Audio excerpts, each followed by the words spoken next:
we're back. Episode 18, Drop the Green. As always, we're going to dedicate this episode to somebody. This week's overview is going to be on the media/TV partners. I think that'll be a good one. Spence is prepared heavily, so it'll be good. We're going to recap Sonoma, talk about who stood out, get into our Drop the Green bets. Had a big weekend. Can't wait to recap that. And then we will do some Iowa predictions, close with some stupid questions. As always, my name's Austin. My name's Spencer. Let's drop the green. It's been a long time gone since the truth's been told, and I've seen my own. Hey, cut us low. Come on, save my soul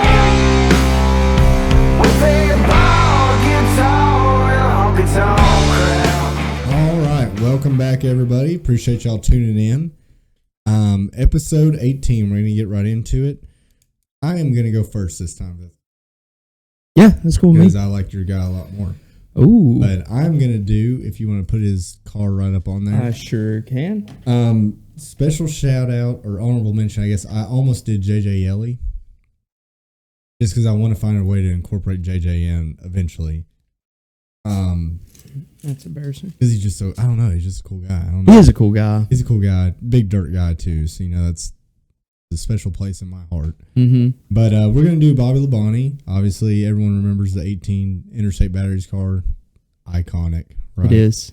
But he was born May 8th, 1964 in Corpus Christi, Texas. Corpus Christi. Corpus Christi. So That's down by the port by Houston, right? It is. Wow. Look at you. Geography major. That's right, baby. I love a good city, man. But yeah, Corpus Christi. So he is brother to Texas Cherry Labonte, Cherry the Iceman Labonte. The guy with two, and you know what Bobby's nickname was? Yeah. What? He didn't have one. Oh. So, okay, dude. Do me like that. Terry had two. Yeah. So Bobby just didn't get one. That's the only thing I can think. But so he grew up. Obviously, Terry was a racer, but he grew up doing go-karts, quarter midgets, and then when Terry moved to Charlotte to race, Bobby came with him, and he was still in school, so he ended up going to. You got me echoing a little bit. Okay, we're good. Sorry, I just wanted to get. No. Yeah. My bad, man. My bad. It's still echoing. All right. Okay. So he ended up moving with Terry to Charlotte, still in school, enrolls in high school in North Carolina, and just immediately goes to work fabricating on the team that Terry worked for or drove for, right? So he's just in the shop, grinding it out, hoping to race. Was doing some local racing.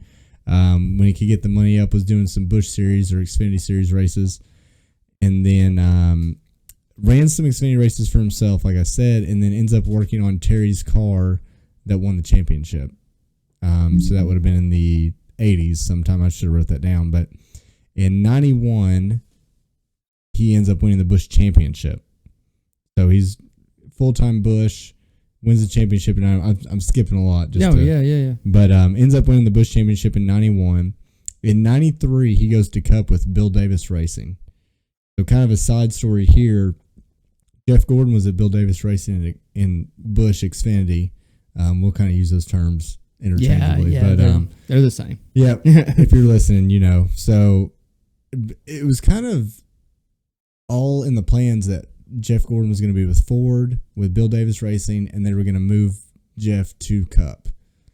And then Rick got a hold of Jeff, and then Baby Ruth left, and Bill Davis was still geared up, ready to go to Cup, and this is just kind of what he had to do. So Jeff was a rookie in 93, so was Bobby. You want to guess who won Rookie of the Year? Jeff Gordon. Yeah. Good try. This is the episode of disappointing answers. Yeah. So, yeah, Jeff wins, but he had 2 good seasons with Bill Davis, nothing crazy. No one expected too much from that team either. But in 95, he replaces Dale Jarrett in the 18. So Dale Jarrett actually drove this car first. Yeah, it's crazy. When JGR started, they had Dale Jarrett in the 18 just for a few years. Yeah, it's even me. It's hard for me to remember that. Yeah. Maybe some older fans, they put Dale Jarrett with that car, but for me, that's always been Bobby Labonte.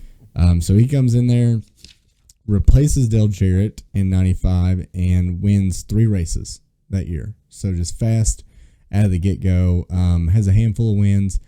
Really what I want to get into was 2000. So 2000, he has 4 wins, 19 top 5s, 24 top 10s, and 0 DNFs. Whoa. And he wins the championship. Now, you got to remember, this is peak Jeff Gordon. Dale Jarrett had just won for Robert Yates Racing, and we've still got Dale running around there. Yeah. Competitive. Very competitive. So, beats all the big guys, just Mr. Consistency, plus 4 wins. He is the last person to win a championship with 0 DNFs. No shot. No one's done it since him. 2000. 2000, yeah. We're in 24. We're in 24. Yeah. Wow. It's a crazy stat, which now, you can argue a little bit, the format, maybe these guys are just going for it. But either way, I mean, that's a crazy stat. That is a crazy stat. Even if you don't win a championship, 0 DNFs in a season is pretty substantial stat. Yes. So he kept it, got it home clean. I listened to another podcast just in preparation, one of my old favorite podcasts, Positive Regression, and David Smith had a stat called relevancy, and that was just finishing in the top half of the field. That's all that stat was. Bobby Labonte did that 97% of the time in the year 2000. So 97% of the time he was finished in the top half of the field. Wow. Which still, I mean, think about that. That's really no bad days. Yeah, that is no bad days. So he wins the championship. We'll skip forward a little bit. He kind of starts falling off in 2004. In 2005, he finishes 24th in points. And that was also the year that Tony Stewart won his second championship. So, yeah, it's not the equipment. One big thing, I skipped right over it. So in 2000, he wins the championship. You know what manufacturer he had? Chevrolet. Pontiac. Yeah. So Pontiac was in the sport for a little while, and JGR Did they make engines? Pontiac? I need to go back and look. I would assume it was just a standard GM engine. Okay. But I don't know. NASCAR was so crazy back then. Yeah, they were crazy. GM was probably just like, throw Pontiac in there too. Yeah. But they had a little bit of a different nose, different arrow, different ball game back then. But yeah, I'm going to confidently say he was the last person to win a championship with Pontiac. Pontiac. Yes. Because, for sure. Yeah. For sure. Yeah. He had to be, right? So JGR started Chevy, went Pontiac, went back to Chevy. He finished in Chevy. And so the story goes, he asked to be released from JGR, which he's kind of a stand-up guy, so maybe that's true. And then he leaves JGR, goes to Richard Petty Motorsports. We'll dive into all these maybe on another episode, but long story short, after he left, he raced for 12 different teams from 2006 to 2016. Different. You got a handful of full-time seasons in there, but mostly part-time. Part-time. His last race was in 2016. That's wild. Believe it or not, yeah. So, long story short, 21 Cup wins with the championship, 10 Xfinity wins with the championship. He's got 1 truck win. One.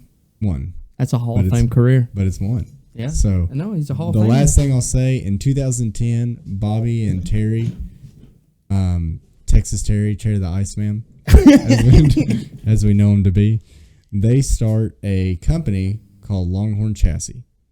Okay. And they build dirt late model chassis and modified chassis. Yep. Pretty big deal because obviously they have T-shirts. That's a nice T-shirt. I love the emblem. That's a good. The back of it's even cooler. But Longhorn Chassis, Jonathan Davenport. Yep. Ricky Thornton Jr. Kyle Larson when he decides to come out and kick ass. He's running a Longhorn. Brandon Shepard. We're going to a Lucas Oil race this weekend. So now that you know this, look around. You'll see Longhorn everywhere. All the top guys are Longhorn. Mike Marlar, who's a Tennessee guy. Yeah, I'll take one. But yeah, so for as new, quote unquote, new as that chassis company is, I mean, they are dominant. It's wild. Yeah, absolutely wild. And they build dirt late models, super late models, and dirt modifieds as well. But yeah, all your top guys. I mean, want to buy one? Yeah. I'd have to go price one, but I mean, I'm sure it's ridiculous, right? 50, 60 grand. Their engineer, the engineer of Longhorn Chassis is Kevin Rumley. Okay. That's who owns Kyle Larson's car. But also, kind of side note, in dirt racing mostly, you don't really have manufacturers. Yes. Yeah. Like you kind of do. You'll see people have Ford noses or Chevy noses, but it's more about what's your chassis. So you have Longhorn Chassis, Rocket Chassis, Team Zero, like Scott Bloomquist. There's a handful of other little ones. They're still competitive, but your big ones are like Longhorn and Rocket. Okay. But right now, Longhorn, and has been for a while, Killing the game. top dog. Okay. I mean, Jonathan Davenport just won the Eldor Dream. Yeah, he did. In a Longhorn chassis. Yeah. So, and Ricky Thornton Jr. has been killing it in a Longhorn chassis. I guarantee when we go to Smoky Mountain this weekend, a Longhorn chassis will win. Oh, okay. But that's a company that was co-founded by Bobby Labonte. That's cool. So, just a little side note. I didn't think about that until I knew that he had co-founded it, but I just wanted to wear a racing T-shirt today, so I pulled that one out, and then just randomly doing my notes. Look at you. I know. Look at you. Some things work out. It's kind of like, do you remember, or diehards might remember, I hope they do, when we did episode 9, we did it on Casey Kane's birthday. Yeah, we did. We did. And mine was Casey Kane. Mm-hmm. So look at you. we just know what we're doing, honestly. We do know what we're doing. We know what we're doing. But yeah, so my episode 18 is going to be Bobby Labonte, just a sexy green car with that red number. I mean, I know. It doesn't get any better. God, it doesn't get any better. Those cars, and I know if you can't see it, they're just absolutely gorgeous. They are. Like, I mean, it just throws you back to like the heyday of NASCAR. Nothing really takes you back than like just that round Gen 4 warped up, and you know that thing is sliding every which way, and the numbers right there in the center, just right there in the center where God intended it to be. Yes, the way it should be, honestly. The way it should be. So that's my episode 18. I'm really interested in yours. So when you thought of 18, what did you think of? Kyle Busch. Rightfully so, right? Rightfully so. You know, and before I get into his stats and stuff, I want to say, when I started watching, everyone hated Kyle Busch. Yeah. Hated Kyle Busch. Kind of like they do Denny now, but even to more of an extreme. I remember you specifically, and I'm sorry, I was talking to Dave before this, and I had to tell this story about when we went to my first race with you. My first race. I know where you're going with it. Yeah, with Austin. He was like, dude, every time you see a Kyle Busch shirt, you gotta you gotta ask him if it came with a rubber dildo. Yeah. And it was the line was, nice Kyle Busch shirt. Did that come with a rubber dick? Yeah. That was the line. Yeah, everybody that we passed with a Kyle Busch shirt, which there was a good amount. We would talk about saying that too. We never really did. We never did. Yeah, I never actually had anything against Kyle Busch because he never did anything to me. No. Yeah. And I mean, he's good. Yeah. And you'll get into that, but I mean, I've kind of always liked him. Yeah. Really. Yeah. No. So Las Vegas, Nevada. So he's kind of out there in the West. Yeah. Kind of from a racing family, of course. His brother Kurt raced in a dwarf car. Do you know what a dwarf car is? I don't. I didn't either. I had to look it up. It's a Legends car with no fenders. That's what it is. Interesting. Yeah, it's like very a little interesting. modified. Mm-hmm. So Kurt is his older brother, in case you didn't know. Right. Is his older brother. So at 10 years old, Kyle Busch at 10 years old was crew chiefing for Kurt in that dwarf car. Oh my God. Yeah. I don't know what that entails. Maybe spotting a little bit. I don't know. Telling him to. I would assume like any Legends race, you don't take tires, you just run. Yeah, you know. Well, so not to interrupt you, from what I've understood, so his dad, their dad, was a Mac tool salesman, and then spent all the. I'm sorry if I'm stealing your thunder. No, you're fine. He made them learn, and was like, if you don't rebuild your engine, we're not going racing. Ooh, right, and that was from day one. And then it was like, when we get to the track, you take care of it because we're not made of money. Yep. And there's a story of one race, Kurt and Kyle, and there's a big age difference there, but the few times they would race together, they just like lap the field. Yep. And evidently they had the field covered, but Kyle wanted to beat Kurt, and Kurt wanted to beat Kyle, and they're running the piss out of each other. and I can't remember who won, but like they came back in, after beating the brakes off everybody, got their ass chewed by their dad, and was like, "How dare you disrespect the equipment I paid for?" Wow. Yeah.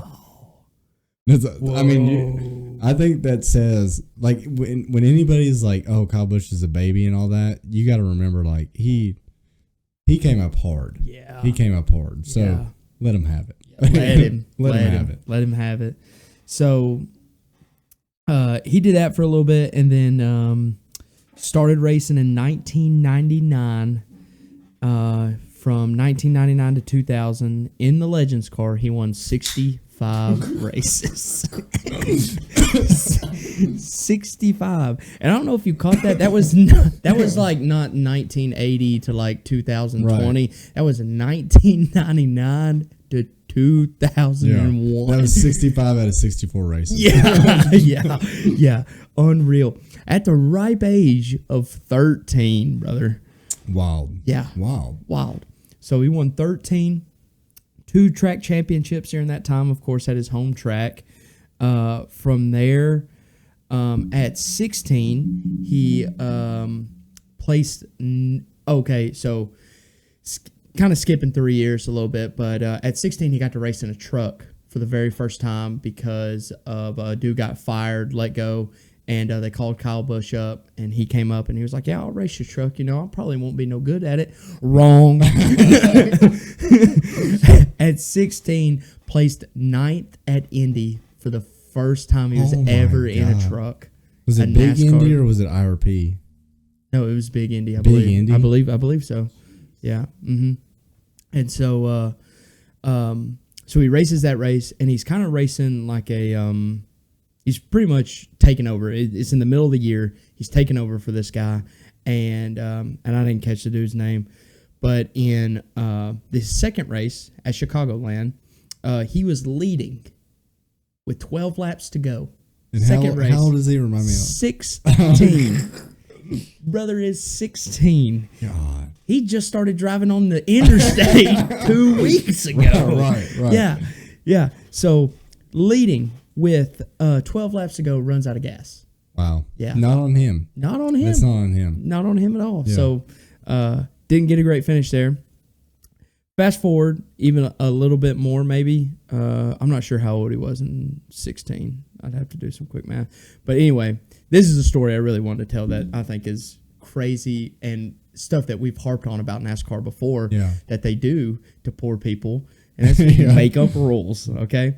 So in 2001, if you haven't heard this story, this was back in the day, and you need to check me on this, okay? Because my NASCAR history is not as prime as yours, okay? Fine. Go ahead. So that was when it was the Winston Cup back in 2001. Yep. So if you don't know what Winston is, honestly, you probably wouldn't if you're below the age of 25.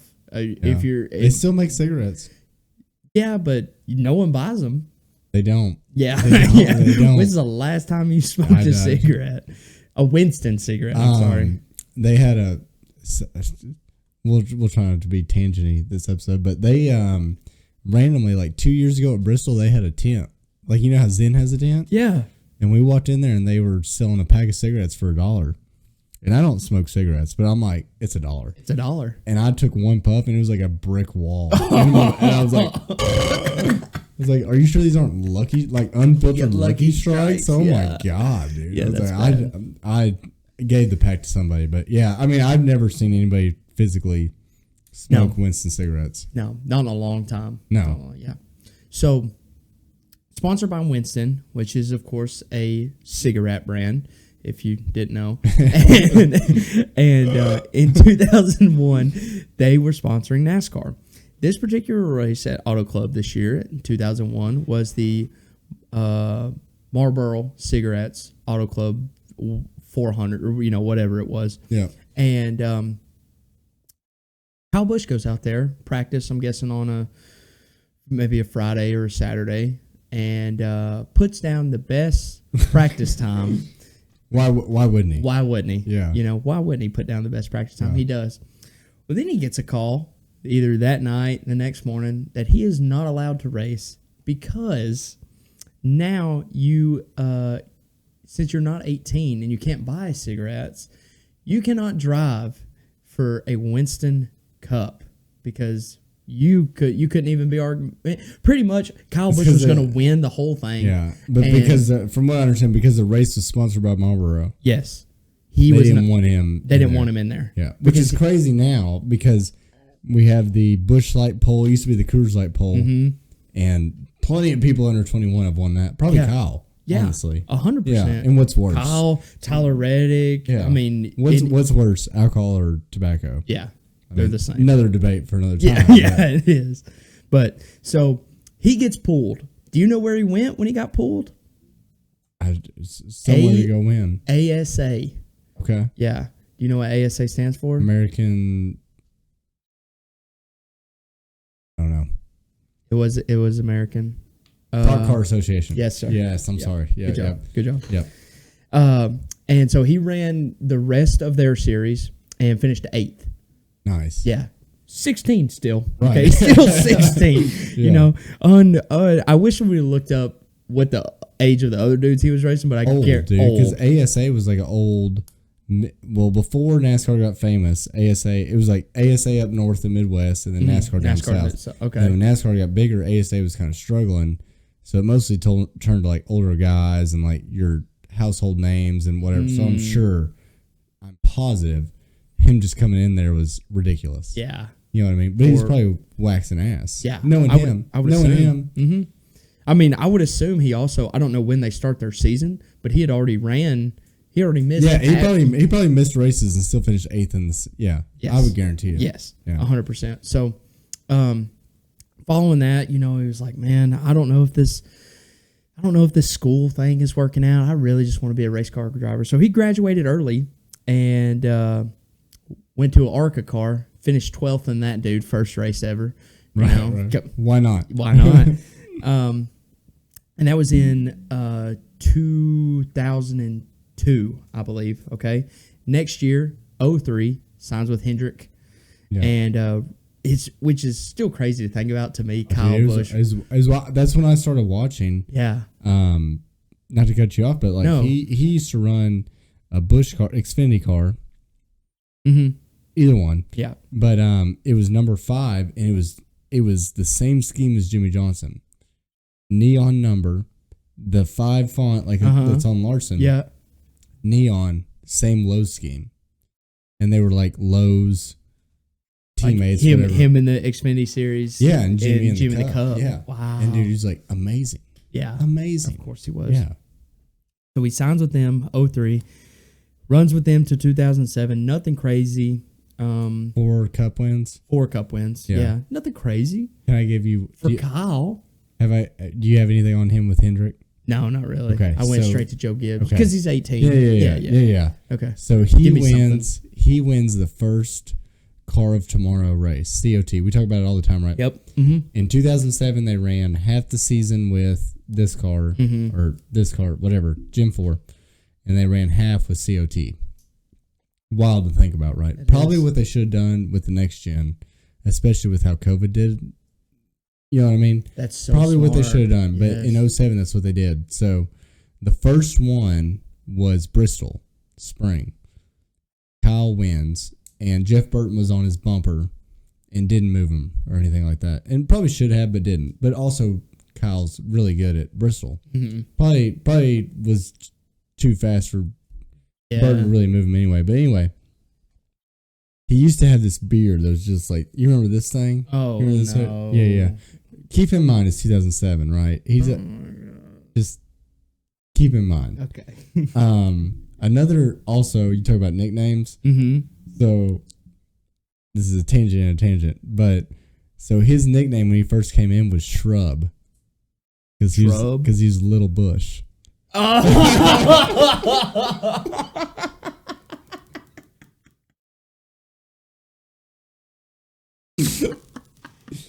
swear to God. Shrub. I swear to God. It did not stick, obviously. Clearly. I've never heard of it. He was Shrub. Oh, my God. Old Shrub. No. Which is kind of cool. That is kind of cool. Now it is. Yeah. But like at the time, Let's bring that back, Shrub. Anytime we say Shrub, we were talking about Cowboys. Yes. Yeah. On. But anyway, so he wins. He gets out. They interview him in victory lane because they don't do front stretch interviews back then. And they're like, "Man, what'd you think about that race?" He's like, "Yeah, I don't know about this car tomorrow. It still kind of sucks." And this is like heyday NASCAR. You don't talk bad about NASCAR now. You definitely didn't do it back then. Of course. When you're on maybe 20, Team Hendrick, especially, and maybe 20 years old or whatever he was at the time. And everyone was just like, is that when the hate started? Or is that just when he went to Joe Gibbs? So honestly, the hate start. The way he talks is the first ever time he did any NASCAR race, he got booed. Because Kurt was booed.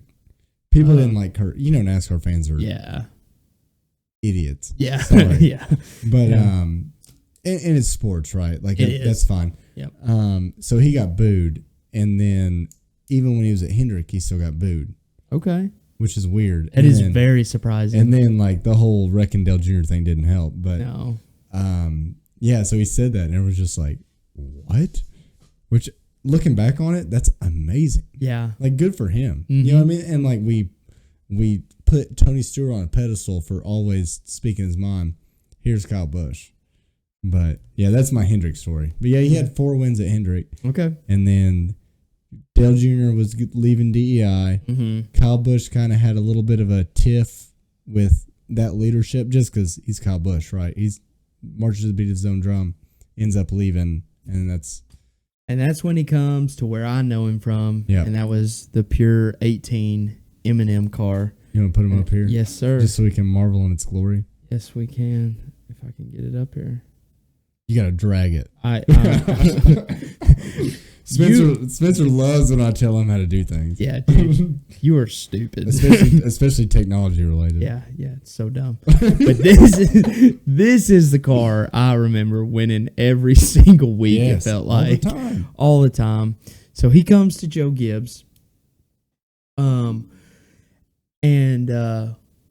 what do you think I know you know what he does in the first season, but in case the viewers don't know, so he leaves Hendrick 2007 after this weird turmoil that has happened. Comes in 2008, wins 8 races at Joe Gibbs with a vengeance. Yes, with a vengeance. And I want to do a quick side story too. I heard an interview with a guy from Toyota, and they said when Kyle Busch came in, he went and toured the Toyota TRD racing facility. I hope I get this story right, but this is what I remember. He was looking at the camshaft of they're looking at full breakdowns of the engines.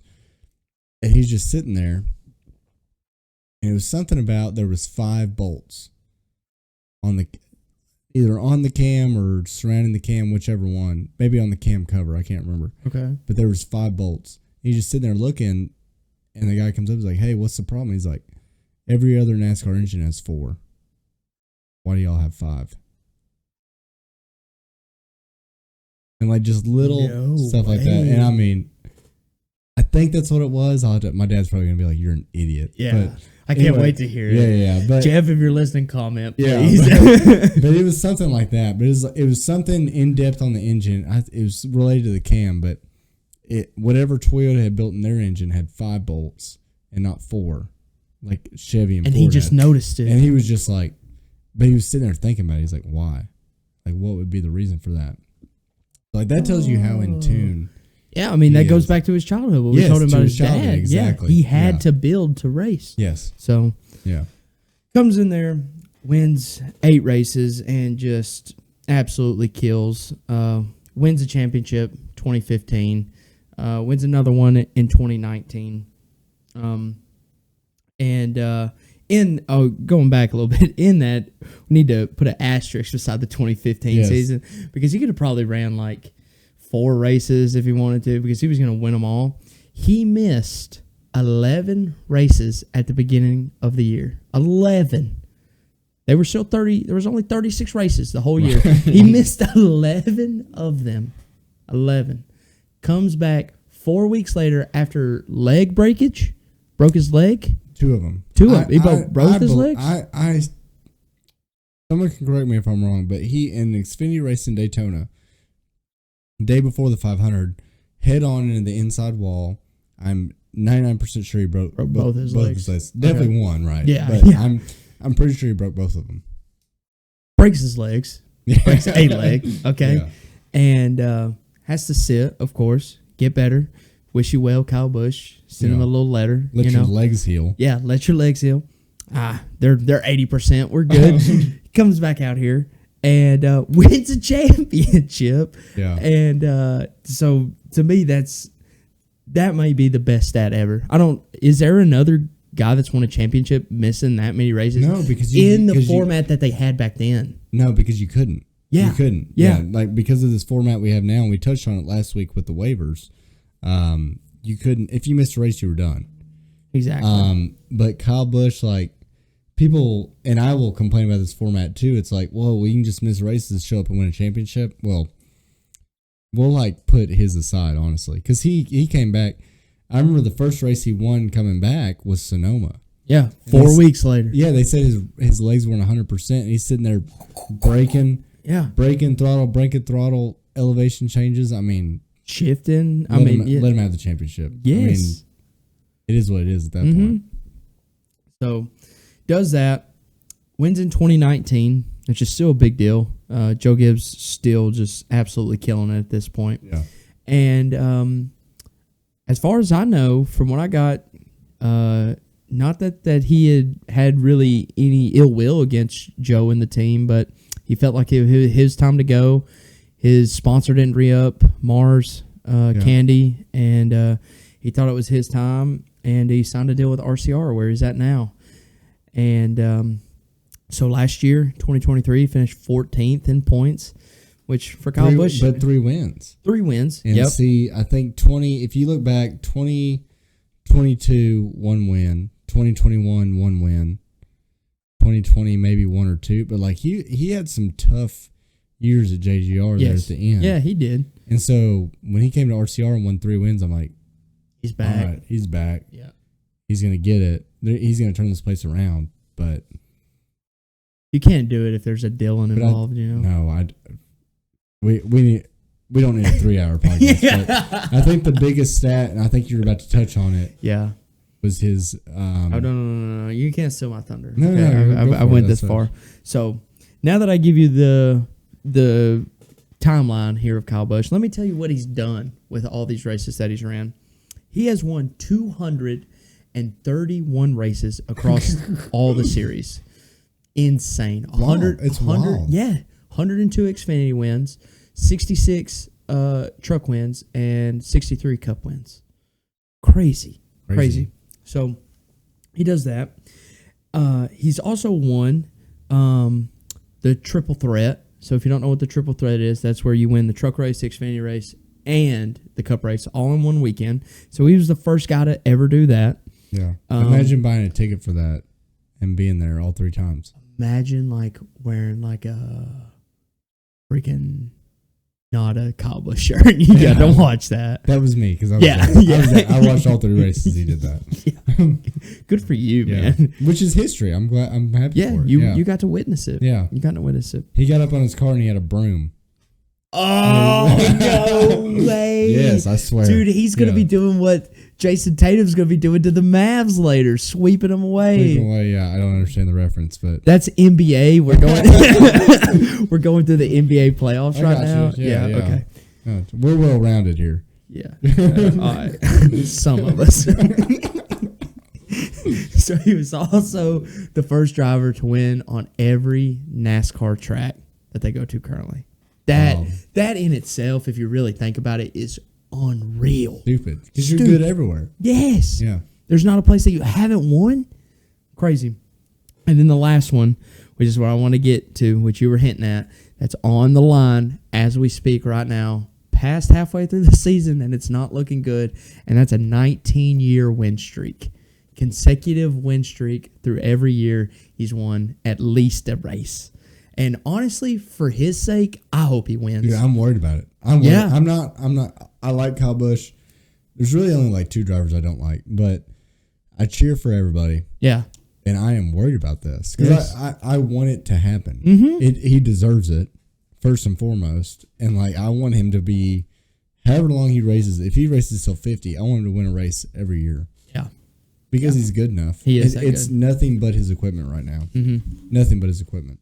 No, that's holding him back tremendously. And you can, and we've hit on this before, you can tell it. He's so mad every time he does an But he's interview. also, oh, dude, I'm telling you, what I think is holding him back, obviously his equipment, right?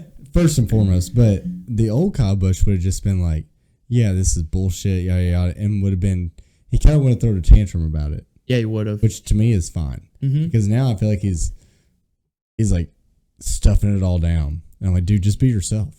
Yeah. Just be yourself. Like, You think that's a Childers thing that he's trying to do? No, I don't think.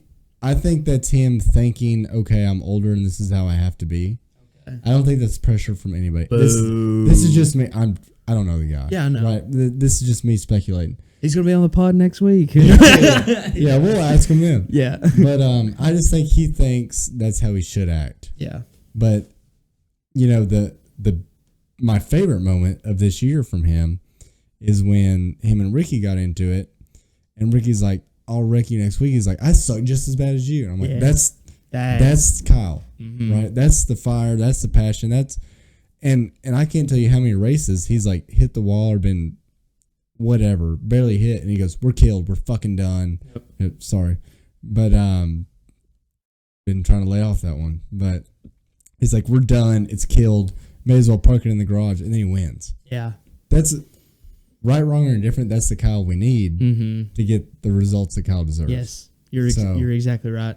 I just hope I hope that's still there inside him, and maybe he's just not showing it to everybody else. So Kyle Busch, when this reaches you on on Friday morning, just know, man.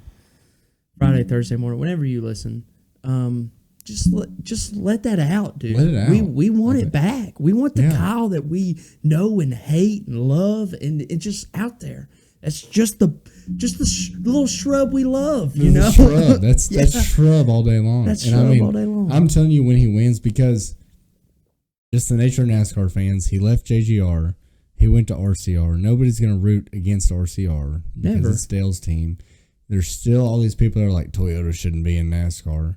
It's over 10 years that's happened. But if he wins this year, which I just hope he does, the place is going to burn down. Yeah. Wherever they're at, it's going to burn down because people are going to be so happy for him. Yep.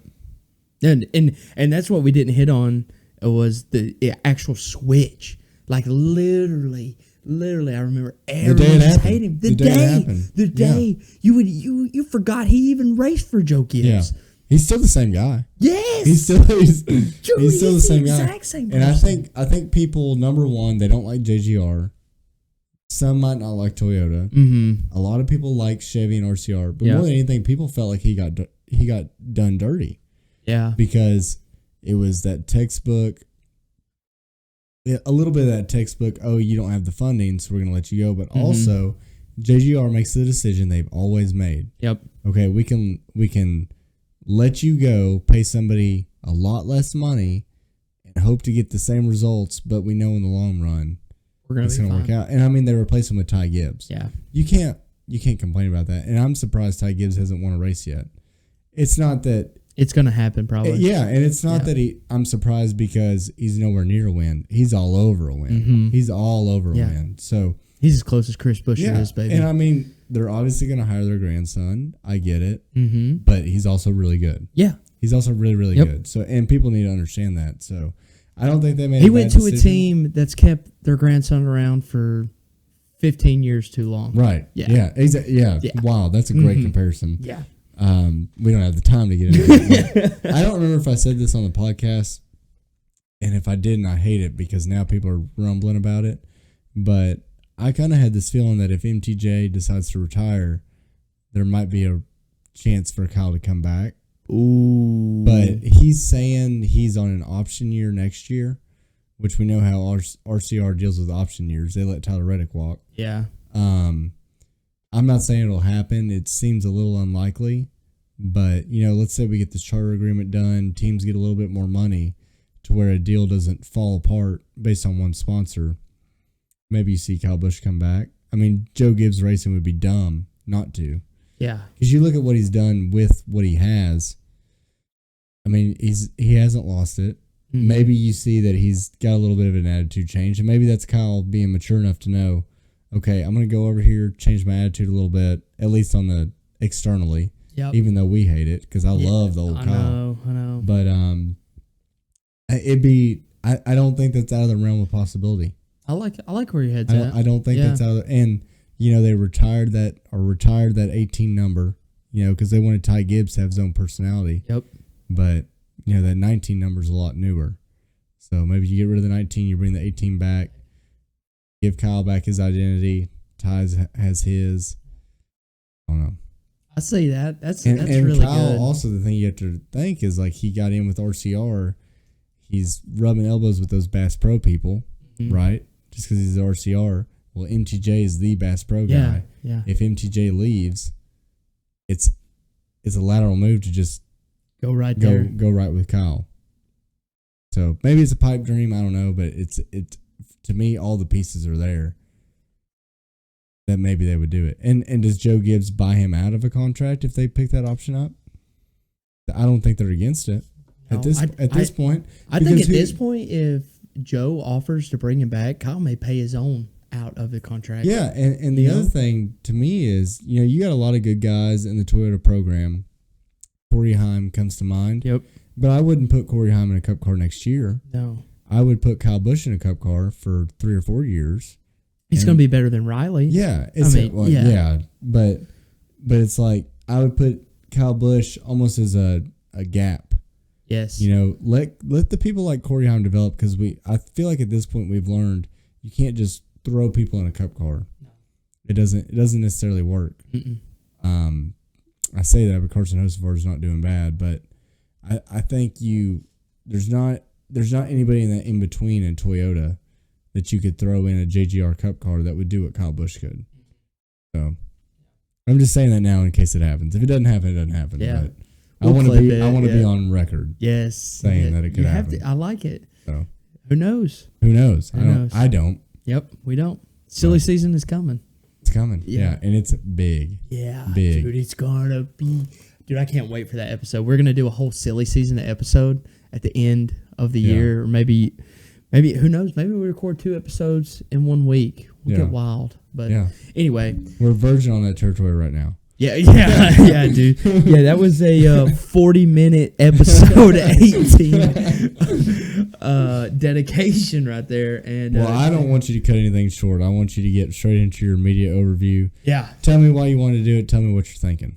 Yeah, so I personally hate how TV and Fox in general covers NASCAR races. And that's just kind of getting down to the nitty gritty about like what they do. And I know there's 10 times more things. Can I have one of those? 10 times more things that go way over my head that I have no idea how it works. But I can tell you. Don't let that stop you. I know, I won't because when I watch football, I enjoy it. I do. Okay. That was a bit of a toss. Oh, go ahead. I'm gonna give you time. Go ahead. Yeah. So that's why I wanted to do this, and I just kind of wanted to, and for me personally, just to look at and force myself to look at how NASCAR was telecast and who was doing it and what was going on and all that kind of stuff. And when we did this, when we talked about doing overviews, this is one of the ones that I had like week 2 that I was like, let's get it going. So. We're going to go all the way back to 1960. Nice. Okay? 1960 Daytona 500 Twin 100. And so for the listeners, if you don't know, the Twin 100 was the duels race at Daytona in 1960. And it was covered by CBS. The only race that you ever saw on television in 1960, which granted you said it off air earlier. There was only 4 channels anyway, probably in 1960. Depending on how much aluminum foil you have in your bunny ears. You can raise it back, yeah. So how many kids you had to hold on? Yeah, when we get tired, you'd have to sub in. Yeah, but so that was the only race showed there, and so CBS kind of straight off the rip kind of became a big player in NASCAR media. Like, hey, what are we gonna do? And so CBS, ABC, NBC kind of ran the train. 1960s, the most races that they ever showed in a season was 6 races. Yeah. In 1969 and 1967, and ABC got all of those. So ABC showed all of those, and that was actually before it was like ABC Family or whatever. It was like ABC Worldwide Sports. Nice. But yeah, Worldwide Sports. Yep. And so they showed every race from all those years. Flash forward 1970s. We got a little bit of CBS kind of got back into some more races. ABC, NBC, and MRN TV, which was surprising. Yeah. So was that a channel or? Yes, it was. Really? It was a network. So wow. If you don't know this, up until this day, you need to listen to an MRN broadcast of the race. It's a radio, and they do an amazing job of broadcasting a race. But back in the day, I guess they dabbled in possibly televising races. Wow. So they dabbled in that for a while. In 1970, the most races that you could see in one year was 10 of these races that you could see. And as I did more research, I noticed that a lot of these, when we get up in a little bit more, they were recorded races. And so you would just pick a time like any other TV show and you would just show it. But it's already happened. It's already happened. Yeah. But then I'm like, that's kind of dumb now, if you think about it. They didn't get on Twitter and exactly. Yeah. You didn't have any of that. You didn't know. You didn't know. Unless you listened to the MRN broadcast radio live, you did not know what had happened in that race unless you read it in the paper or whatever. Yeah. So it's hard for me, and I'm sure you too, to put myself in that mindset. It's impossible. Because we're not that generation. No. I've been a sports guy for so long, and I barely remember when I played soccer as a teenager. We would play on Saturdays, and sometimes Tennessee would play at noon. And we would play at noon as well. And so when we would get done, me and Dad would have the game recorded, and we would be like, "Don't look at our phones. Do not. You would spoil it. You would spoil it." And so you would literally be able to watch half the game and catch up with it by the end. So it's a wild time to think about with streaming and everything. You can watch anything anywhere. A little jealous, honestly. Yes, because it's hard. Yeah, it's so hard. So to hard. Do it. That's how I am with Flow. Because I mean, if it's a Friday night and we're out and about, I'm like, I'll just watch the feature later. But if I log on Twitter, which I can't help myself, right? Because I'm that age. You're Twitter famous. Then it's like RTJ one. I'm like, oh my god, I don't even want to watch it now. Exactly. But I will. Yeah, you will. But it takes the fun. Exactly. That's such a good point. Yeah. But so they did that for a while in the 1970s. The most races that they showed in the 1970s was 13 races. So we're kind of building. All these networks are kind of getting in on it, showing races. 1980, after their 13 race season, they went back down to 11. So they showed 11. They showed 11 races. 81, they showed 16. So they bumped it back up even higher. The most races that we had seen up until this point at 1 year. And I hinted this, and Colby, I swear to God, if you're not listening to this episode, dude, better text me later.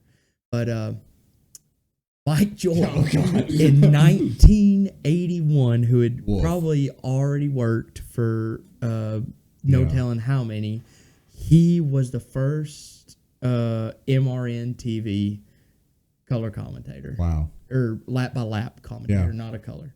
He was a lap by lap commentator. Mike Joy. He's probably in 30. 1981. Yeah, he was probably 30. He's probably 30. Yes. When I saw that, that's unreal. Unreal. 1981. So he does that. And that year, still kind of the same ABC, CBS, NBC, just kind of those big ones doing races. 1989, ESPN kind of is coming on the scene. Maybe 87, 86, somewhere in there. Late 1880s. 1980s. Yeah. I'm my bad. Too many eights. Too many eights. 18. Speaking of that, hold on. Let's throw our.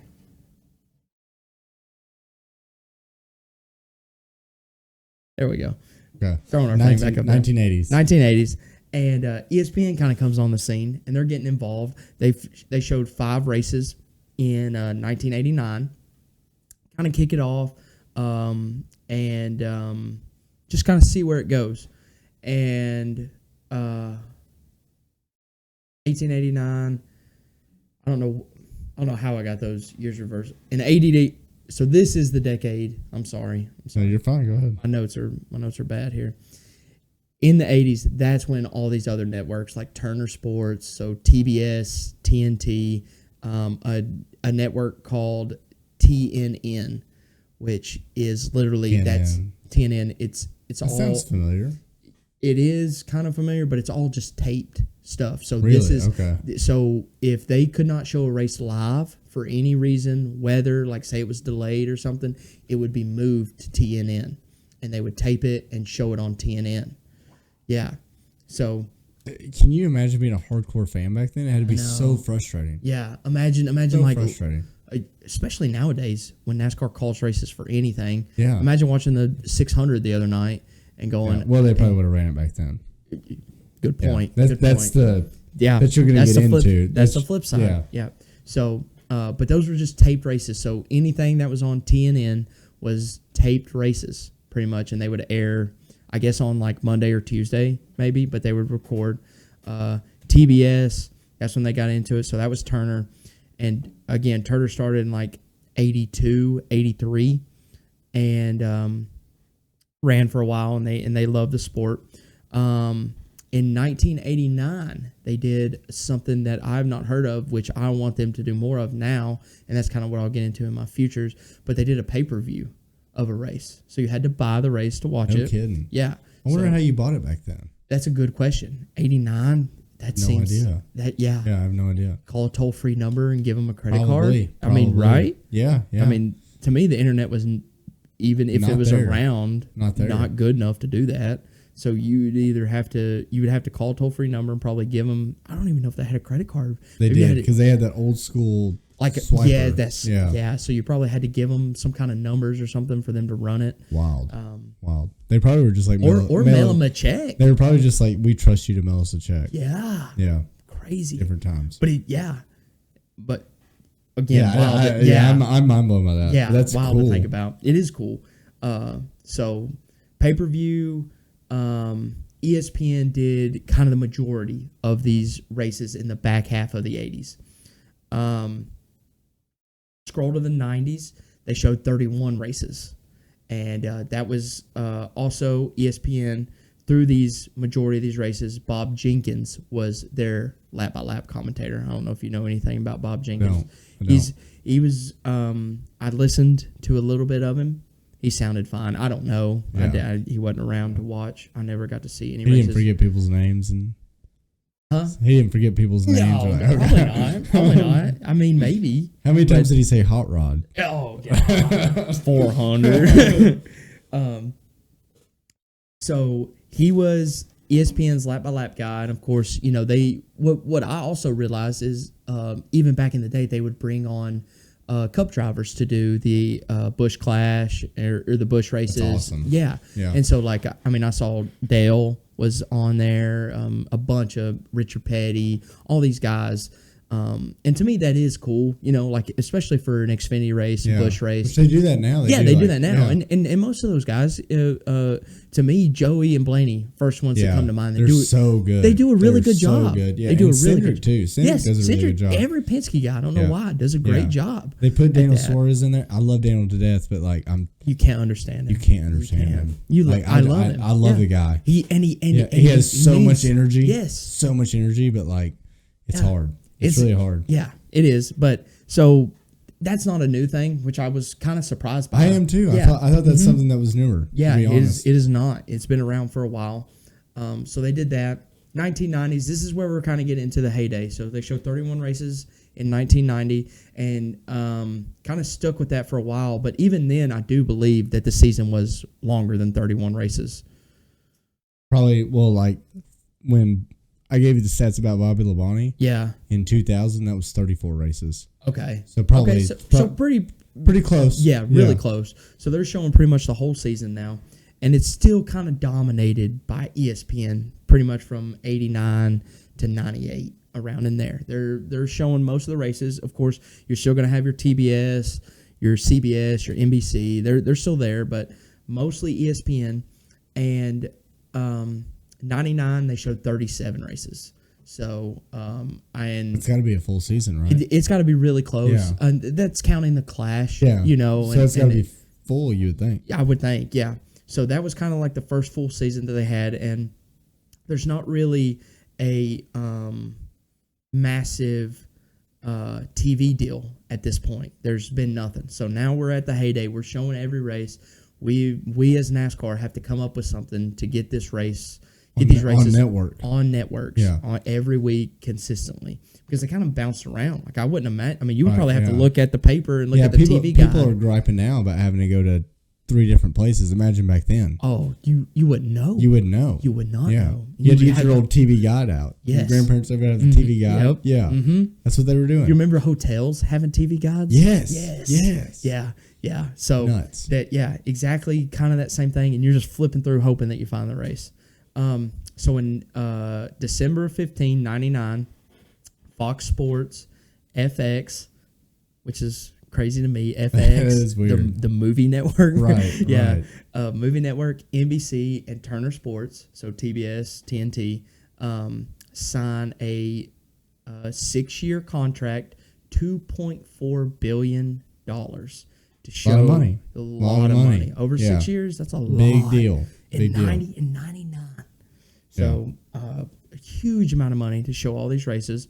And they're kind of split, I wouldn't say evenly by any means, but definitely, kind of like they are now. Everyone kind of gets a fair share. Fox, NBC kind of has their own. And so they do that 6 years. Flash forward to 05. This deal is going to run out in 07. And pretty much ESPN says we don't want NBC. I'm sorry, not ESPN. NBC says we do not want to re-up at all. We want to get out of it. Wow. And Fox uses that opportunity to sink a little bit deeper, and that's when Fox and the Speed Channel come to life there. And so Fox and Speed split. Of course, they're owned by the same, but they split races. ABC comes back, who has been out of it for a little bit, and Turner Sports is still there, TNT, and they sign an 8-year contract, $4.8 billion. Yeah. Okay. Big money. Wild. Yeah. So that's what you get from them, and again, just still kind of, I would assume what we're watching today. Just splitting the races, and then in 2012, as we're getting close to 2015 or 2014 when this contract went in, so starting. Fox, this is when ABC decides they're done. So ESPN, ABC, huge downfall to the sport. Yeah, if you ask me, they're done. That's where we had. I mean, that's where Marty Smith came from. Yep. Like him or not, I don't. Mm-hmm. That's where Marty Smith came from. Is from NASCAR, and you'd watch SportsCenter and they would talk about NASCAR because they had the rights. You know what I mean? And they had an investment, and they wanted to talk about it. Yep, it was went on away. SportsCenter. It went away. It went away. So ABC, ESPN's done. They want out. NBC wants back in. Okay. Big thing about this is in 2012, Fox offered $2.4 billion for an 8-year. Okay, just for half the races. So that's their half of the races. Those other numbers I gave you were total. Everybody total. I couldn't tell you what each one offered, but Fox offered $2.4 billion for half the races, and there was a 30% increase from what they had offered the prior contract, which is NASCAR's just getting richer. Yes, amazingly richer.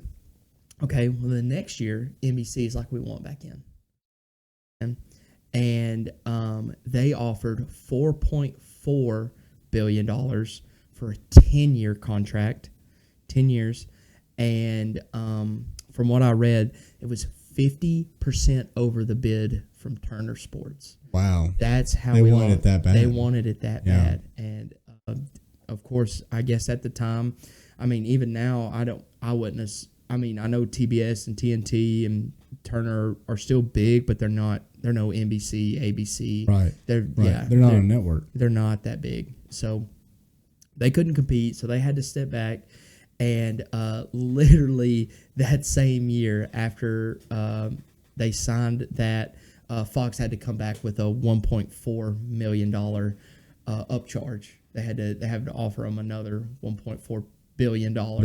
Yeah, to get their other half of the races as well. So that's the TV deal that we're seeing right now. That goes from 2015 to 2024. So at the end of this year, we get it's over. It's over. And so now we're getting into next year, which they've already signed, which is to me an upside. We're getting these networks.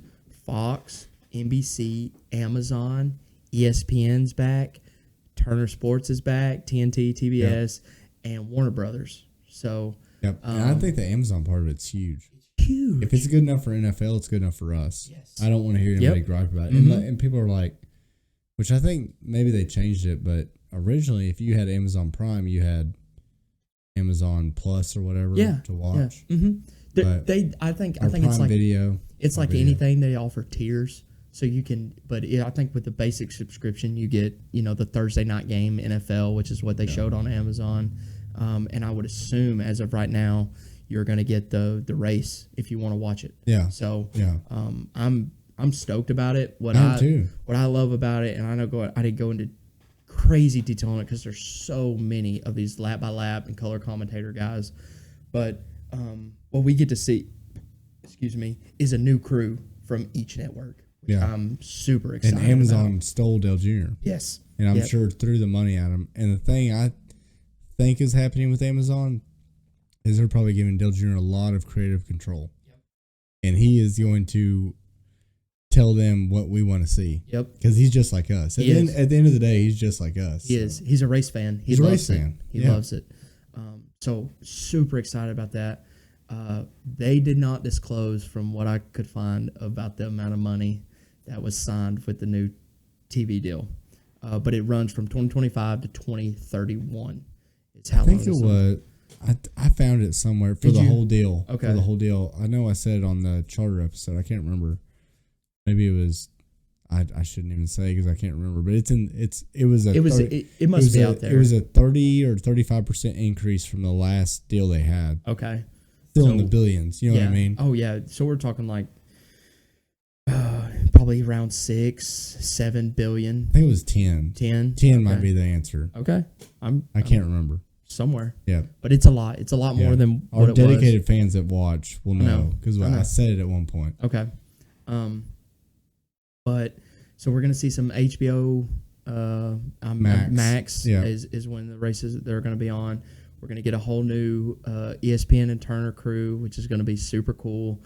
And I guess we're still going to be stuck with poor Mike Joy and Fox. And he says he's coming back. Yeah, I know. Yeah, if you read The Athletic, he said he's coming back. Yeah, that's my biggest harp on that of just from since I started watching in 2017. It's just like, get rid of dudes that have been doing it since 1981. No, I agree. Like, you gotta know, And this was my beef with Colby when we had that episode about the Hall of Fame. It was like, you have to know if you're that great, you have to know when to hang it up. Yeah, don't be Jimmy Johnson. You you are tainting your legacy right now by come back for an Xfinity race. Yeah, if that's what you want to do. A one-off. Come back to a truck race and do one of those. If you really have to do it that much, you are fine. Mike Joy is going to be fine. No, he's fine. Yeah, he is fine. This money's also going to him. Yes.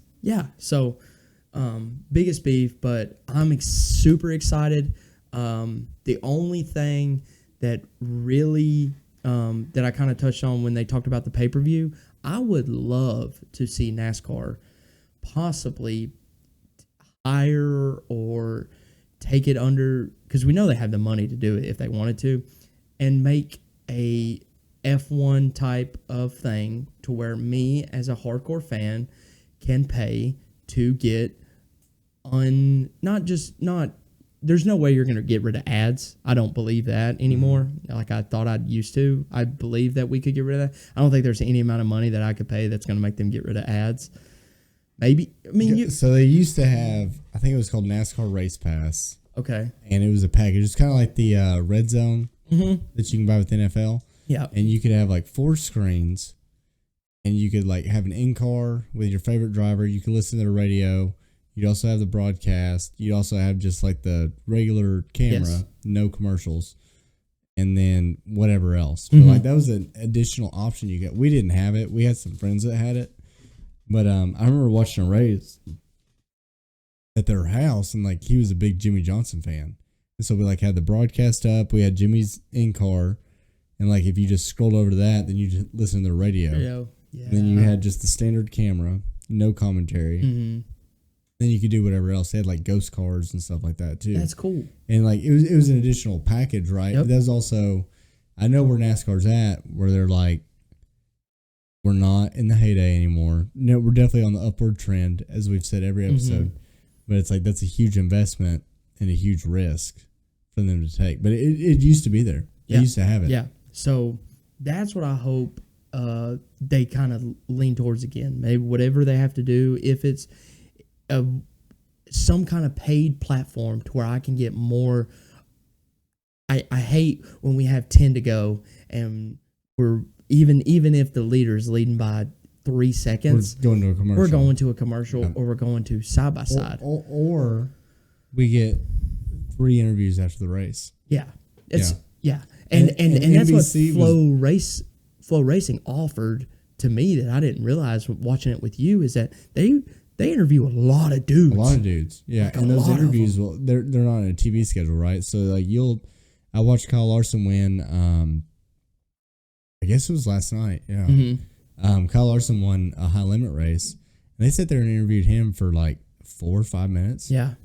I mean, and with NASCAR now, it's kind of good, kind of bad, I guess, but there's so many YouTube people out there now.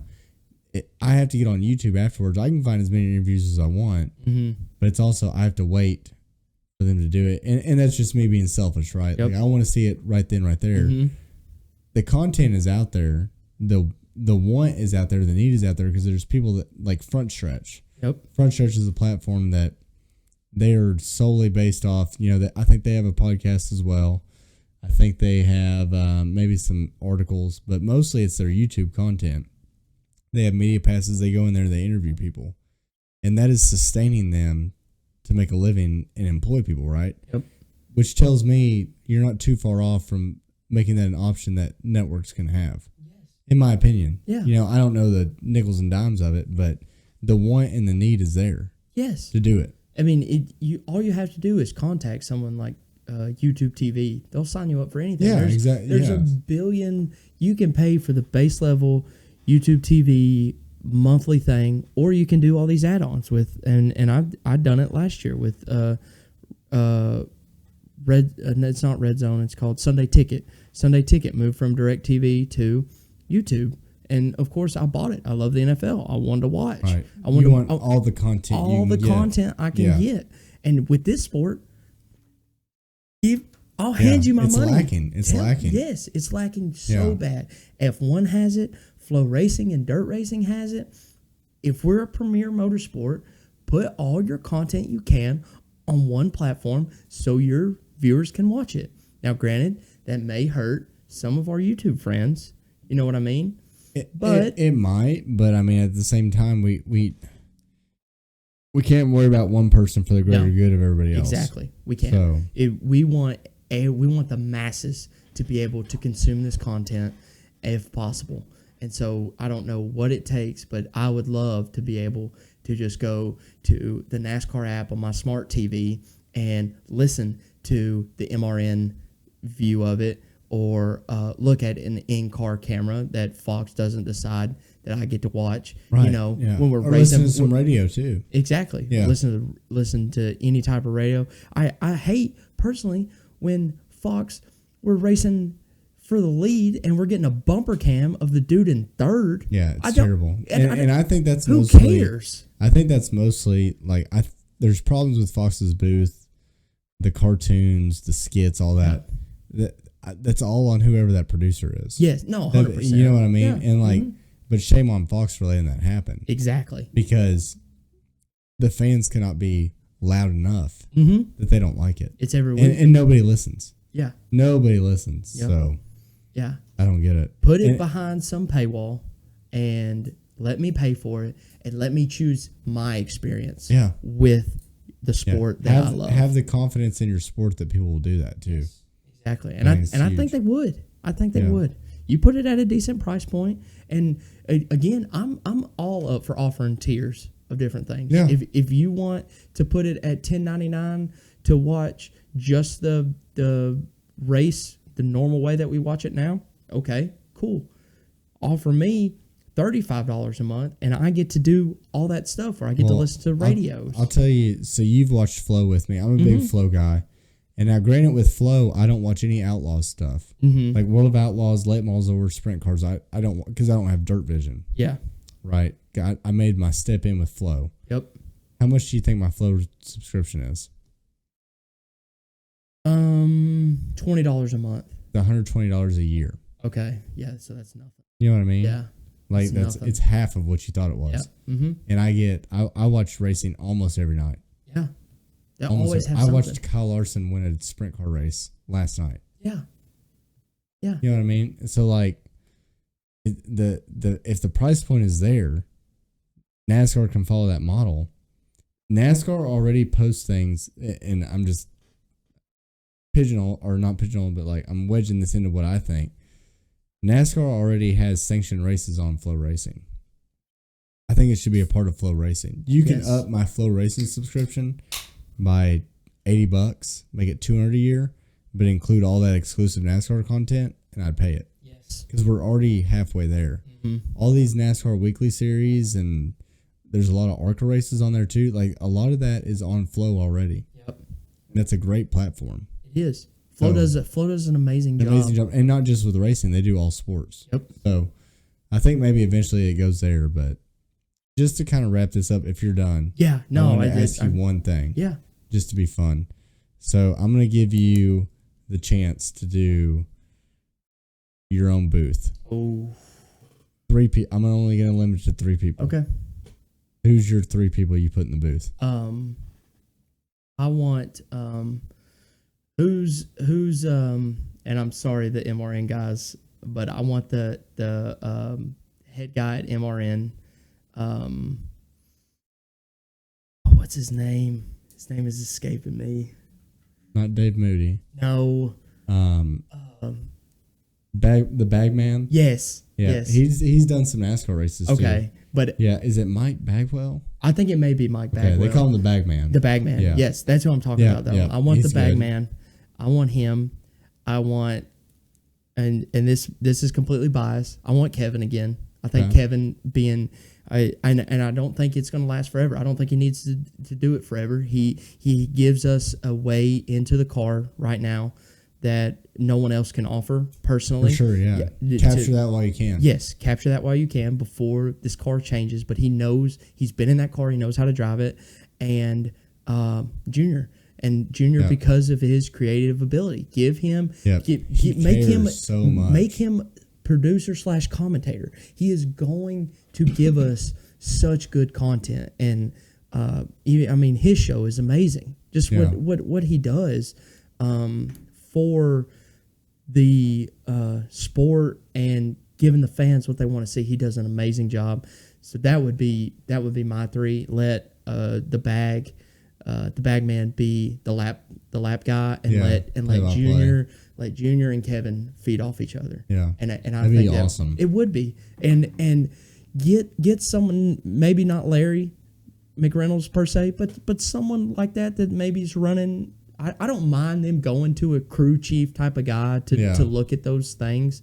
I don't know if Larry's that guy anymore. I still like him personally. I think he does a good job. He speaks well. He tries to do his thing, but it's a lot scripted. You know, he's not giving opinion, you know. So to me, anyone could do his job because he's just saying what they're telling him to, you know, like, hey, we're in a fuel window that's 50 laps. Yeah. We all know what the fuel window is if you follow Jeff Gluck or, you know, whoever. I agree. You know, so he's not doing anything absurd. Maybe you let him or another guy like him maybe have a little bit more opinion of what he would do that's closer to the sport. You know, like that's not the dog on him like I dog on Mike Joy being so far away, but just get someone that's just more fluent, you know. Like that, I agree. I think that's a lot of it, and we see that everywhere. I mean, just guys that are gonna be color commentators on certain things have to be up to date on what's going on in sport, and know the people, be in the trenches. Yes, I mean, on Kevin's podcast, and again, not to keep going on this, but dude, the relationships that he has with these drivers, like when you get to not just his daily or his weekly podcast, but when he does his interviews that are like 30, 40 minutes long, they're normally really good. Very good, yeah. Yeah, because he's not starting from scratch. He's been talking to these guys. He has some rapport. It's like when me and you talk. We talk off air all the time. I feel like we have good rapport off each other. You know that. So it's just picking up where we left off. Exactly. Yeah. And I think that right there, like Clint and Mike have to go. Dude, I agree. They have to go. I'll close it out by saying, selfishly, I'll give you my 3. Okay. Yeah. I agree with you on Dale Jr. Yeah. For all the reasons you said. I'm going to go Jamie McMurray. Yes. Jamie. He's really good. His talent's wasted it is at wasted. that show. Yeah. At Race Hub. Race Hub is the worst thing that's ever happened. It's dead. Last episode was yesterday. Yeah. Yep. It's Thank dead. God. Yeah. And my heart wants to say Alan Bestwick, who's an old school guy, but I won't just because he's been out of it. Just to kind of argue you a little bit, I would put Larry Mack in. Okay. Because I think Larry Mack is still sharp. I think Larry Mack has a great personality. I think they put Larry Mack in a box. That's what I think. Okay. And maybe I'm wrong, but Larry Mack, when he and Kevin has been really good about pushing back to Larry Mack. Yes. More than they have before. And they have like a funny back and forth. And I remember Larry Mack when he was in the booth, right? Mm-hmm. He was always funny, very lighthearted, but like he could get down to the brass and tacks of it. Yeah. Mm-hmm. And he is very, very ingrained in the sport still. Yeah. You know, he has or had a Sirius XM show, right? Was still talking to all these guys, still was very up to date on the next gen car. Still good with strategy, still good with trends and things like that, but I think they put him in a little bit of a box. So I'd be Larry Mack, Jamie Mack, Dale Jr. Okay. I like it. I like it. Cool. Well, man, that was a good interview. Yeah. Overview. I really appreciate all the background there. I think that. Yeah, I hope it just opened your eyes a little bit to what we came from and what we're looking at now. Yeah. I mean, of course, we know there's a ton of money involved in these TV deals. And I think even as much as we gripe about Fox, I think it gives us a little bit of a chance to say, well, look where we came from. Exactly. I'm not making excuses for Fox because they could do better, but still, it's not as bad as we thought, right? We don't have to watch one race a year. Exactly, yeah. Or watch it on Tuesday. Yeah, So 100%. All right, well, good overview, man. I know we went long here, so we went really long. Let's just recap Sonoma real quick. I'll be honest, I watched the last half of it. I was at the NHRA race. So you might have to help me through the first half, and then I'll just pick up where I remember. Okay. I mean, to me, I gave the race 7.6 Okay. for rating. I thought it was very good. The repave to me was awesome. Despite what Denny thought. He did, I mean, I think we hit on this off air, but we were talking about the line. You know, the NASCAR drivers, they have to drive on the line to get the most speed that they possibly can. And when they came this weekend, they realized, oh my gosh, I have 10 times more grip than I did last year. So let's go balls to the wall. Send it. And that's why you saw, to me, more cautions than we've seen at a road course in forever that were literally just spin outs, practically busting your ass. Yes. Yeah. Just dudes making moves, you know, trying to get so much speed in their car. And with the cautions, as frequently as we got them, I will say that dampered strategy-wise, maybe a little bit, or to me, it threw it out the window, not dampered it. It threw what everyone had planned for, which which every other staged race road course is if you want to win, you have to pit before the stage break and then race it longer. And, you know, you're not going to get any stage points. It threw it out the window, pretty much. Yeah. And you saw guys go, Chris Buescher being one of them, running 25th to leading the race for the back half of it. I think it showed what your crew chief was worth. 100%. The crew chiefs were tested, the teams were tested, and all of the first stage was straightforward with cautions. It was a good race, and so that's why I gave it the rating I did. Yeah. So I would give it an 8.1. Okay. Yeah. Like a big Chevy Vortec 8.1 liter. Yeah. Mm-hmm. I always try to make it something. Yeah. But like I said, I saw the last few shit show cautions. Yep.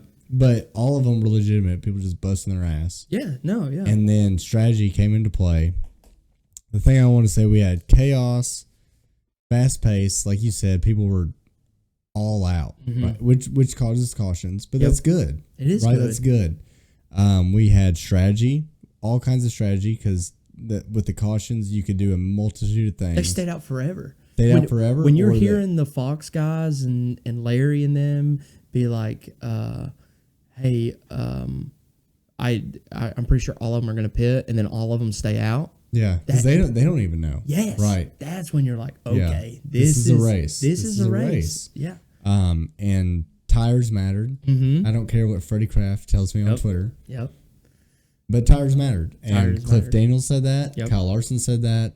Everybody proved it. Everybody except for the biggest NASCAR podcast said the tires mattered. I know. So you can't take one stat that you saw and go, oh my gosh, this proves tires. Because we don't know what happened. I think Kyle Larson had the best car. Yeah. He's the best driver. But still, tires obviously mattered. And he said today on the Dale Jr. download, they asked him how much that wake, the aero, affected him, because we could see that with MTJ and Buescher. He said, I didn't feel any aero at all, but I was on 10-lap fresher tires. He's like, so I know that made that's what made it for me, right? Yeah. I didn't have to deal with that wake. Yeah. So because he could just drive through it. Yeah, because they asked, they're like, oh, when you got to him, you stalled. He said, well, yeah, they were racing each other. Yeah. So I was patient, which if you actually watch racing and all kinds of racing, you could see yesterday Kyle Larson did the same thing in the sprint car race. He was one lap ahead of the guy he beat, and he ended up making that guy make a bad move, Carson Macedo. He forced him into a bad move because he was a lap ahead of him the whole time. That's exactly how he raced Sonoma. Yep. Because these guys are smart, right? Yes. Because he knew he had good tires. Let me wait. Let me let them race. I can go. Because I know I have the advantage all along. So, not to get too much into it, but tires mattered. Tires matter. And before you move on about tires, we're not racing at 1.5 miles. No. We are racing at 2.7? It's a little shorter than that, but I can't remember. But the big thing is the elevation change. Yeah. And then we're gripped up with the new pavement. the tires. But I'm saying 20 miles is a lot. It's a lot. You know, it's a lot. Yeah, Yes, It's exactly. a yeah. lot. 10 laps isn't 10 laps at Bristol, right? Exactly. Yeah. It's not. And It's not the same. And if you work in the sport, you should know better than that. Also, Yeah. But Yeah. that's another. You can go find that online if you really want to get into it. But I thought it was a great race. So standouts real quick. Corey did beat Carson. Yep. He got him this week. He got him this week. I think that was a lot of that was strategy. And I don't know that for sure, but I do know Carson was running about 10 positions better than him most of the day until strategy started coming into it. So 100%. That's a good one for Ryan Sparks. If you don't know that name, that's Corey's crew chief. Okay. Who's not Corey LaJoy. So good for him. Good on him. Two things I wanted to touch on. Did you have any other standouts? No, not really. The only other standout I had was Josh Berry and just hitting the wall. Yeah, no, somebody blocked him, and I can't. Was it Eric Jones? Eric Jones is coming to mind, but it man, Eric Jones was struggling too. Yeah, but that's what caused the massive turnaround. Yes, with everyone, and to me that stood out because that's a move that you see rookies do that we had not seen from Josh Berry. If you know what I mean, like. Josh Berry, who's looking for a ride. Exactly. Yeah. Be more patient, Josh. Yes. That's what I wanted to say to him. That's what stood out to me of like, because I really like that guy. I want him to find another ride. I do too. But you cannot be doing that stuff. It wasn't that early, but it wasn't late enough the race. No. Especially when every race is your resume. Exactly. Right now. You can't do that. Because he would have ended fine. They would have had it, I mean, not fine, but he would have maybe been. He would have definitely been better than what he was finishing. Nope, so, I agree. That was my other standout I had. So the only one I had, I thought Truex was gonna win. Yeah. Do you think he wins this year? Unless they go back to Sonoma, no. I mean, he hasn't been bad though. He hasn't been bad, but dude, he just has the worst luck. He's like pulling a Tyler Reddick on us, just it's like finding a way to lose. Of his 2022 season when he missed the playoffs. Yeah. And then 23 he came back and won 3 races, but it's like he's having that same season again. Yeah. I don't like his crew chief. I think his strategy is always terrible. Yeah. But do you think the way the season's gone, obviously they're not going to let him keep waiting until the last minute. Do you think he just goes ahead and retires? Oh.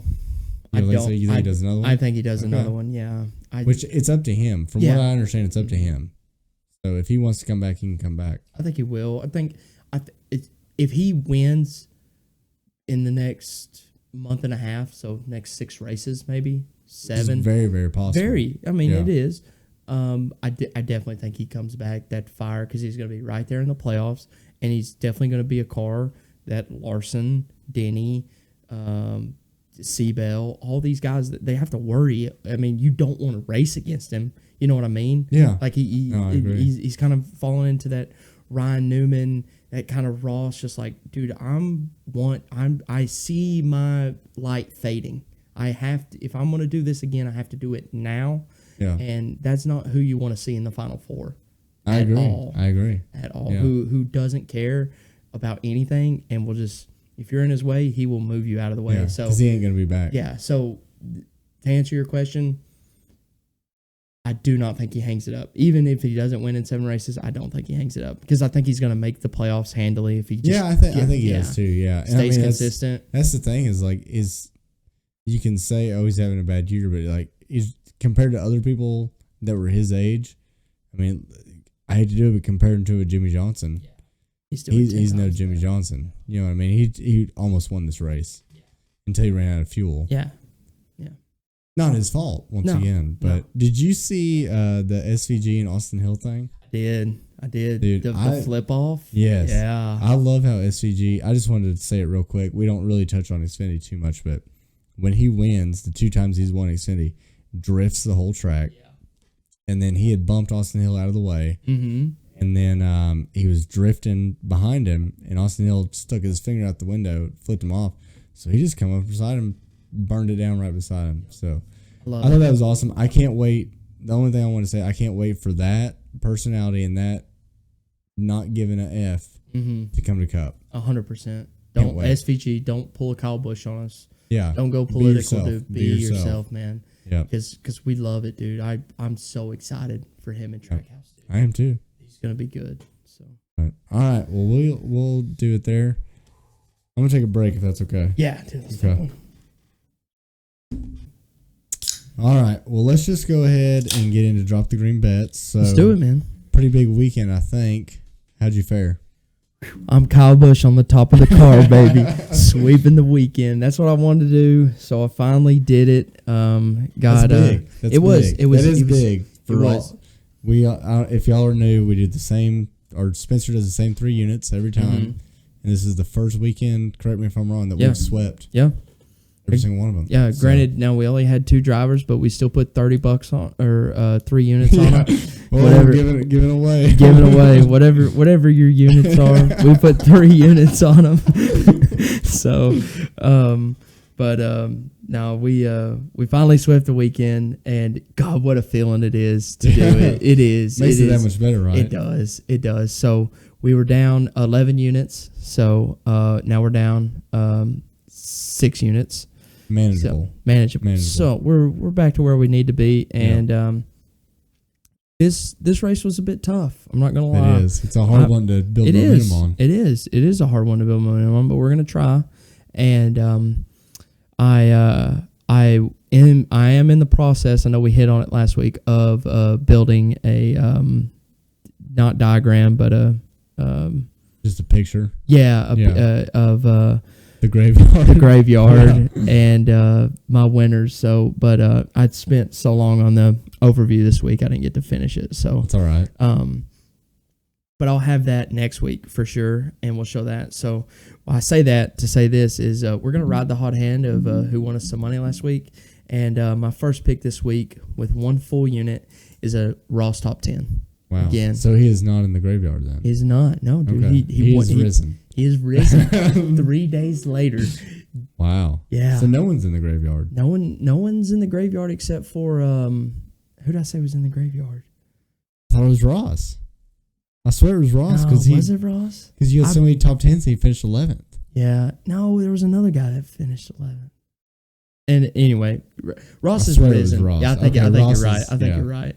But Ross is risen. Okay. Ross is risen. He is On moved. Sunday. He is on. Call it Good Friday, maybe. You know? That's what happens. But so he is again. It's kind of like it was last week, and kind of more of a value pick. Plus 105 For top 10? for a top 10. Wow. Ross Chastain. You got to hit it. I think so. I mean, again, I know I'm a fan. I'm going to be cheering for him, but that's not unreal. No, I don't think so. Not I don't think so unreal at all. Maybe he comes and surprises us and wins the pole and has a really good car, which I could see, but also I could see him finishing 4th. Right. Quietly. 7th. Yeah, Quietly. just having a day. And that's what Ross needs to really string together, not just for my bets, but for the points. Yeah, for his season. For his season. He needs to string together some consistency to put himself to where he doesn't have to win one of those first 6 races in the playoffs. Yeah. You want to be sitting to where like, hey, I really, really don't have to put pressure on myself to the round of 8 or something like that. Little wiggle room. Yes, you want some wiggle room. So that's what he needs. I feel like that's way too high. Plus 105. I agree. So, I'm surprised by that. yeah, me too. So I feel like that's easy money. And then my next 2 picks are, I think we could see this. And I'm going with an old head who has been doing really well. His team's been doing good. They've been killing it. Brad K, top 5. Ooh. 1 unit. Yeah. Okay. Brad K, top 5, 1 unit plus 185. I still think. I like that. Yeah. I like that. I still think the Fords are going to be superior at a short track. To me, the only person that's going to, honestly, right now, that's going to give them any headaches, Toyota. Personally, that's how it's trending. That's how it's trending. Not that the Chevys are bad, but you're gonna have your Kyle Larson, and you're maybe gonna have your William Byron, who's kind of been quietly silent. Where was he at Sonoma? Something happened to him. Yeah, something happened to him big time. And it's leaving me right now. Yeah, but I never saw it, but I mean, he just never was No, he and I had feel it. like it hasn't been a factor for weeks. Yes, exactly. He's been quietly not doing anything. Yeah. The only Hendrick driver doing anything has been Kyle Larson. Yeah, Finishing generational talent. Exactly. Yep. So Got that, man. and so I don't see the trend changing. If it does, we'll flip it. But I'm gonna ride that out. Brad K top 5, and then so that was 2 units. Last unit, Ford to win plus 200. Last unit. I like that a lot. Yeah. I mean, that. and that can be a Busher, that can be a Brad. I think it's gonna be Logano. Yeah, honestly. it can be a Logano. Yeah. It can be a Blaney. It can be even a Cindric somehow. If I don't know. I mean, it could. It can be any of those guys. Maybe our Stewart Haas guys finally show up. Who knows? But I do think they're going to run up there, and I feel good. Let's sweep again. Let's sweep again. Yeah, if we swept again, I mean, we'd be. Oh, we'd be in the green, baby. We'd be in the money. Yeah, yeah, exactly. We'd That's be what I in was the thinking, money yeah. in 2 weeks. Yeah. Down 10 units or down 11 units all the way back to the green in 2 weeks. It's that easy. Don't It's call that me easy. the best NASCAR driver of all time. It's that easy. It's that easy. Yeah, that's why you hang with us. Well, I like those a lot, and that kind of goes into my predictions. So they did a partial repave. Everybody knows about it. Yep. They said they didn't have time to repave the whole track. Everybody else has bitched about it. No reason for us to, but it is ridiculous. So that used to be a track with multiple lanes. You could do whatever you wanted. Now, from what the drivers have said, we're really only one lane. So it's going to be very much track position, which we've seen at short tracks to begin with. This was our one chance to get away from that. Yes. And now we're not going to have that. So I think whoever qualifies well will probably win unless we have some crazy pit mishap, or you have Ross in there that's like, I need to go somewhere. I'm going to move you out of the way, which I think could get him to the top 10. But kind of what I'm thinking, 7/8 mile, pretty flat, only 10 degrees of banking, which isn't crazy. I mean, it's not, it's not flat, but it's not Bristol or anything like that. As good as Ford, Penske, and mainly Logano did at Wilkesboro, that's kind of where I'm seeing this. That's kind of where I'm seeing this. So I can see Logano qualifying on the pole and just dominating. Yeah. He's also very good when we go somewhere new. Take that for what it's worth, because I mean, it's everywhere he's won where it's new. It's been different. Bristol dirt, the Coliseum. You know, it's hard to make a trend off that, but it's worth saying. I think. Yeah.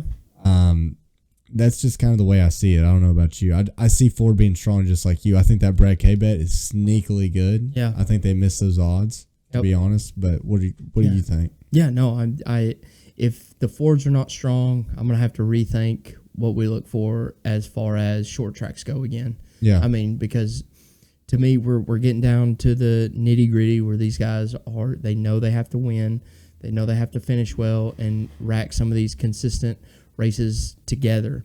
And so if they don't show up, to me that's back to where they were. Like they've been trending upwards, and you can even see when I made the Ford bet, Chevy was plus 210, plus 210. So technically, the Chevys were the third manufacturer to win. Right. Yeah. So Toyota's still top dog, kind of understandable, but I'm hoping if we can ride this Ford train out, Fords be strong.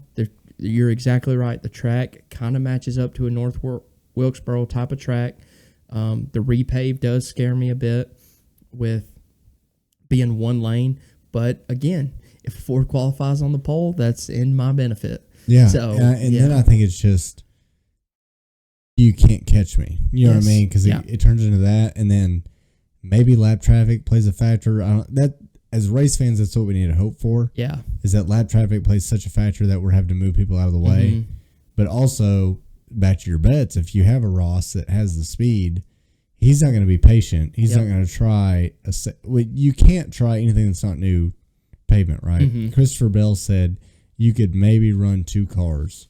Yeah. But still, when you're gripped up, that bottom line is going to be the shortest distance, right? Yeah. When you have that much grip. You're going to stall out at the exit. You're going to get to their quarter panel, and you're just going to ride them right there for 30 laps. Exactly. You have nowhere to go. You have nowhere to go. If you're Ross, you have speed, you might start moving people out of the way if you can in this car. But I'm very disappointed because I think this is a really, really cool track. Indy's been going here. They brought in extra seating for Indy because it's so that's an area that is huge race fans, mostly like dirt tracks. Sprint cars are huge. The World of Outlaws will actually be in Knoxville, Iowa, right down the road, Friday and Saturday. Okay. Kind of a companion event. That's cool. Kyle Larson's trying to go. He's trying to run it. Depends on what the schedules look like if he can get down there. It's every bit of his intention, but that's a huge racing area. People that love racing. Mm-hmm. I heard the ARCA race is sold out. Oh, shit. That's how like every race is sold out, including ARCA. That's cool. I mean, and I hate it for these people in that area that they've been waiting all these years for a Cup to get there, and NASCAR has decided to go and repave half the track and run it. Sucks. Yeah. But I still think they'll show up. Yeah. Obviously they will because it's sold out, but these are people that are hungry. They're not spoiled like us. Yeah. How many races can we get to within 4 or 5 hours? Oh, like 6. I mean, we're spoiled. Yeah. We're spoiled. Yeah. Completely. Charlotte, Martinsville, Bristol, Atlanta, Nashville, Atlanta. Wilkesboro's not that far. Wilkesboro's 3.5 hours. Yeah, I just did that. there's I mean, 6. Darlington's only 5. Darlington, 7. I mean, I went to Daytona. It was only like 9. I mean, that's not crazy. Yeah. You know what I mean? Get another one too, but I mean, we're saturated down here that we can go see it. These people in Iowa have been begging for it. So, happy to see that we're doing something for the fans that we have not in the Southeast. Obviously, we're heavy in the Southeast, but there's race fans all over this country. Yes. But, well, all right. You got anything else on Iowa predictions? No, I think we need to, for the benefit of our fans, we'll just close this out. I don't have any stupid questions this week. Did you? No, I didn't. All right. We'll be nice to our viewers just for sticking with us. So appreciate y'all. Yeah. Long episode, but I hope y'all really got something out of it. I think it was a good episode. Yeah, I did Huge too. shout out to Spencer for that overview. I think it was great. Really good episode 18 edition. When you have two good guys, it's tough. It's tough. It lasts a long to wrap time. it up in 10 minutes when you want to. Yeah, I mean, there's just so much to talk about. These guys deserve to be. One of them's the GOAT. I agree. One of them's the GOAT. Yeah. You can't just you can't fluff slide it the off. GOAT. Yeah. You can't fluff it off. I mean, he's the Kyle GOAT. Busch and 2 JGR drivers too, same car. I mean, that's rare that happens, but huge shout out to Spencer. This is definitely your episode. It was mine. So I appreciate you. Yeah. Thank you for producing everything. That's why it always comes out the next day. Sounds so good, but I'm just lucky to sit here in the seat and I get to go home. We'll do it again in a week. Yeah. Thank y'all for watching. Yes, sir. Thank y'all. We'll be back for episode 19. Have a good one.